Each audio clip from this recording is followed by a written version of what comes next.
کہ کراچی ثانیہ گل پلازہ کا مقدمہ نامعلوم افراد کے خلاف درج کر لیا گیا ہے۔ مقدمہ غفلت لاپرواہی کے دفعات کے تحت درج کیا گیا ہے۔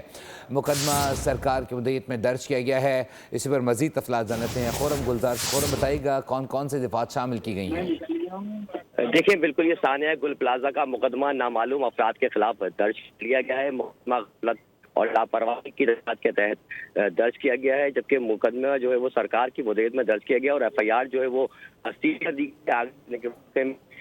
شدید غفلت اور لاپرواہی کا مظاہرہ کیا مقدمے کا متن ہے۔ ساتھ ہی مقدمے کے متن میں جو گل پلازہ میں اقدامات نہیں کیے گئے تھے، لائٹ بند کر دی گئی جس سے لوگوں کو مشکلات کا سامنا کرنا پڑا، کئی دروازے بند تھے جس کی وجہ سے صورتحال انتہائی خراب ہوئی ہے۔ تحقیقات کے بعد باقاعدہ جو ذمہ داران ہیں ان کے نام بھی شامل کیے جائیں گے، تفتیش جو ذمہ داران سامنے اس مقدمے میں شامل تفتیش بھی کیا جائے گا۔ ساتھ ہی گزشتہ روز جو ہے وزیر اعلیٰ سندھ نے مقدمہ درج کرنے کا باقاعدہ طور پر بھی کیا تھا۔ جی بہت شکریہ اپڈیٹ کرنے کے لیے۔